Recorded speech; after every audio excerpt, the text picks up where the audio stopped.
All right, so get this. We're going deep today on a Yeah. true crime case that's just as sad as it is mysterious. The murder of Annie Dewani back in 2010 in South Africa. Yeah, it's a wild one. I mean, we're talking a whirlwind romance, this huge wedding, then bam, honeymoon turns deadly. Hmm.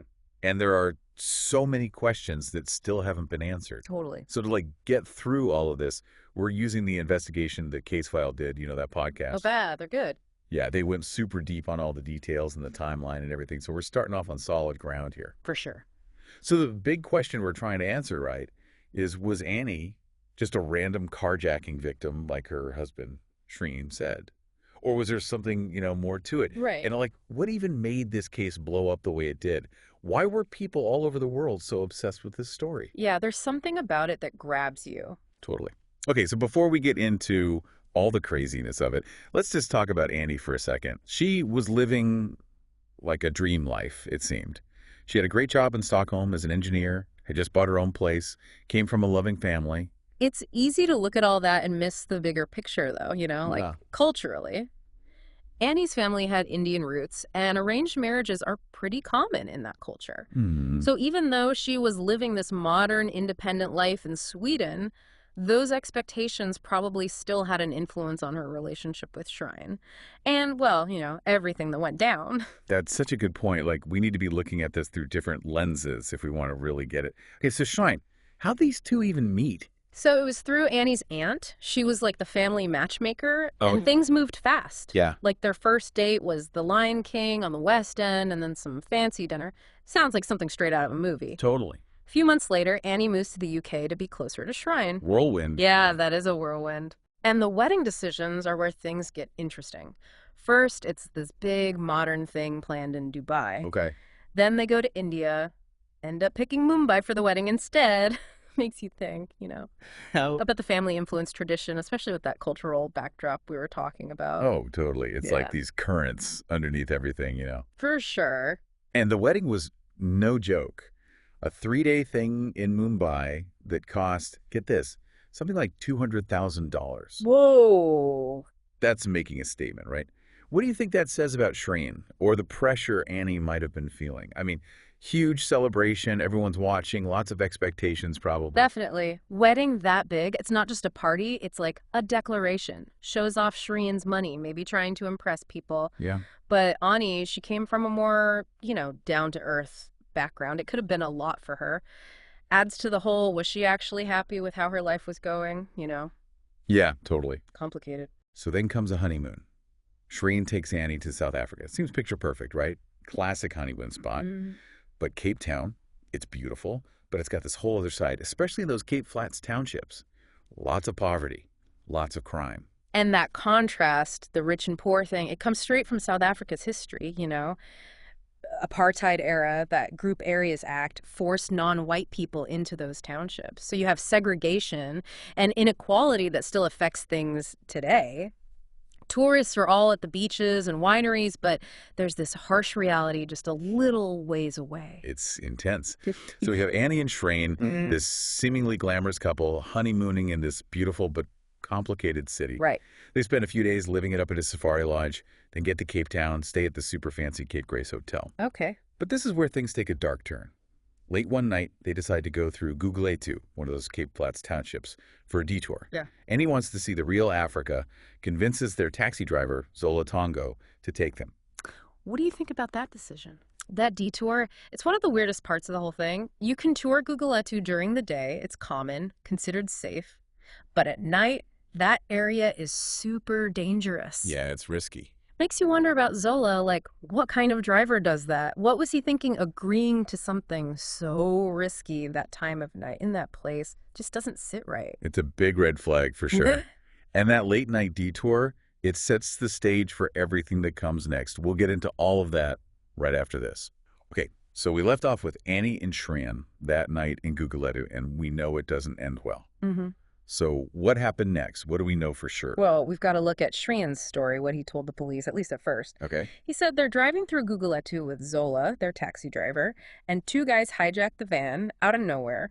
One of them's got a gun, forces Zola into the back with Shran and Annie. Oh, man, that's terrifying. Totally. So what happened then, according to Shreen? So he said they were robbed. The hijackers took his watch, some cash, Annie's jewelry. Then, after driving around, he's forced out of the van while it's still moving. He says they left Annie in there. Ugh, awful. I mean, it kind of fits, right? Cape Town carjackings, tourists in a bad area. It's not unheard of, sadly. Yeah, but that's why we gotta look closer. Because pretty quickly, some things in Shrian's story just didn't add up. Like what? What didn't make sense? Well, for one, he couldn't remember anything about the van, really, even though he'd been in it for a while. Kind of strange, right? You'd think under that kind of stress you'd remember details. Yeah, you would think so. So it was more than just the van then. Yeah, the whole detour thing is fishy. Why go through Guguletu that late at night in the first place? Why not stick to safer areas, especially with a couple on their honeymoon? Those things, even though they seem small, started to make people wonder about Shrian's story. Yeah, I see that.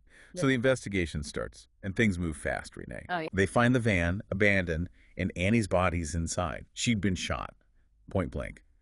Zola's found, and in just a few days, they arrest two guys, Suleiman Jani and Mzioma Kwabe. They were the supposed hijackers.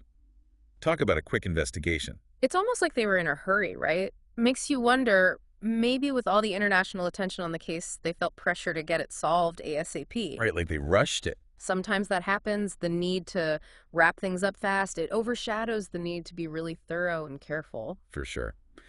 So while all this is going on, people are looking at how Shrine's acting after Annie's death, and it's raising eyebrows. He doesn't seem that upset. He's always on his phone or laptop.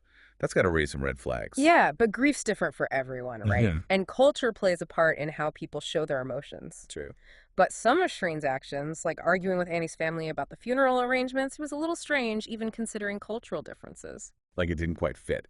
So it's this weird disconnect between what happened and how he's reacting. And then, out of nowhere, boom, the investigation takes a turn. Zola, the taxi driver, he confesses. Yep. But he doesn't say it was just a random carjacking. He claims Shrine paid him to set the whole thing up, to have Annie killed. Yeah, talk about a twist. This is where the case goes from tragic to straight up scary. It changes everything. Zola's confession puts Shrine right at the center of it. To get why it's so important, we gotta talk about plea deals. Okay, so break it down for me. What's a plea deal? What does it mean for this case? It's basically a deal, right? A defendant says they're guilty, and in exchange, they get a lighter sentence. So Zola, by confessing and pointing the finger at Shrine, he's hoping to get less time. Gotcha. But that means his word against Shrine's becomes the big thing for the prosecution. Plea deals happen all the time, it's legal, but they make things messy. Can you really trust a confession when it's giving like that? That's the million-dollar question, right?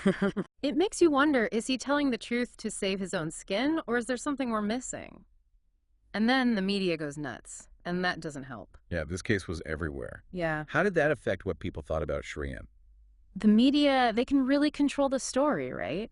And for Shrine, overnight, he goes from sad husband to the main suspect. It was impossible to tell what was real and what was just speculation. It's crazy how easily public opinion can change just based on what the media is saying. For sure. And then, as if things weren't crazy enough already, there's another bombshell. Ani's cousin, Sneha, comes forward with text messages from Ani. She was saying she wasn't happy, that she wanted to call off the wedding. So sad. Breaks your heart, right? It adds this whole other layer to the case. Shows what Ani was going through, her own personal struggle in this arranged marriage, the pressure, being afraid to disappoint her family, the whole cultural thing about divorce. She might have felt trapped. It's just awful to think about what she was dealing with. Could the people around her have seen the signs? Could they have done something? It's a reminder to talk to each other, support each other, especially in cultures where marriage is such a big deal. So we've got conflicting stories, questionable motives, the media is going wild, and now we know Annie wasn't happy. What happens next? Well, this is where the legal battle really heats up. Shran was in the UK. South Africa wants him back to go to trial, so they start this long extradition process. And during all that, there's another twist. Accusations about Shrine's sexuality come out. The media goes even more crazy, of course. Of course. It feels like every time we turn around, there's a new twist in this case. So they're working on extraditing him, and the focus shifts to forensic evidence, right? Did they find anything new? Oh, yeah. And this is where it gets interesting. We'll get into it after the break. But the forensics, they started to show some inconsistencies that really challenged the prosecution's case. Okay, so we were talking about the extradition and those forensic inconsistencies. What did they find?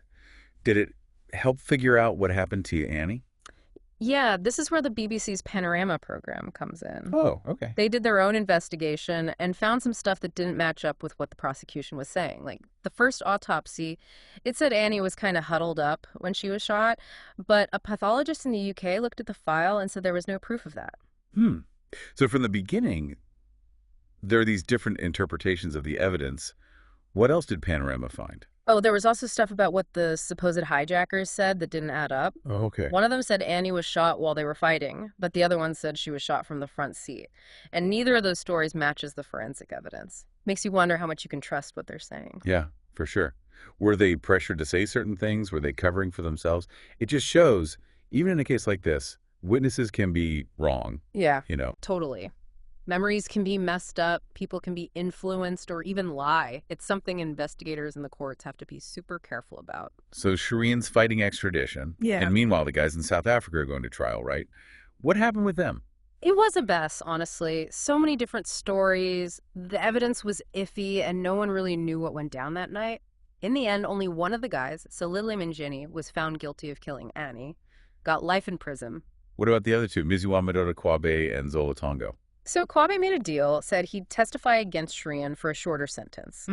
But when he testified, his story was all over the place, contradicted himself a bunch, didn't really help the prosecution. And Zola, the taxi driver who said Shreen hired him, he got 18 years as part of his plea deal. But his story also fell apart later, during Shreen's trial. It's like every time we learn something new, this case gets more confusing. So after years of fighting it, Shreen's finally extradited to South Africa to go to trial.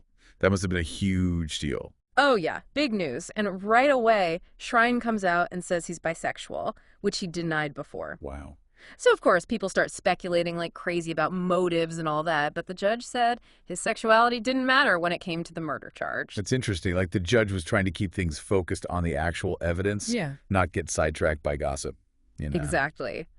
So, Shrine's finally in court. Had the prosecution try to prove he did it? Yeah. What was their strategy? They put a lot of weight on Zola Tongo's story, hoping that would be enough to convince the jury. Okay. But when they questioned Zola, his story crumbled. Full of holes, contradicted himself over and over. He lost all credibility as a witness. Oof. Sounds like the prosecution's case wasn't so strong, relying on someone who couldn't keep their story straight. Do they have anything else? Any solid proof? Not really. They had some other witnesses, like the guy who supposedly introduced Zola to the hijackers, but they weren't reliable either. Their stories didn't match up, and they changed what they said from before. It was a mess for the prosecution, not having a clear, consistent story. Yeah, it's like trying to put a puzzle together, and the pieces are all from different puzzles. Yeah. So what happened? How did Shrine's trial end? Well, get this. The judge dismissed all the charges against Shrine before the defense even got to present their side. Whoa, really? What? Why? The judge said it was about burden of proof. Basically, in a criminal trial, the prosecution has to prove, like for sure, no doubt, that the defendant is guilty. And the judge didn't think they did that. Their case was too weak, too much unreliable stuff. So Shrine goes free. But does that mean legally he was innocent? Not exactly. Just because you're acquitted doesn't mean you didn't do it. It just means they couldn't prove it beyond a reasonable doubt. Could still be questions, but legally, Shrine's in the clear. They can't imagine how hard that was for Annie's family. It was devastating for them. They felt like there was no justice for Annie, and they'll never know what really happened. Years of courts, media everywhere, conflicting stories, and they end up with more questions than answers. Really sad. So what's the takeaway from all this? This case, it's complicated, full of contradictions, and in the end, it feels like there wasn't justice. For me, it shows how hard it is to get justice when a case crosses borders and involves different cultures. And it shows how much power the media has, how it can influence what people think.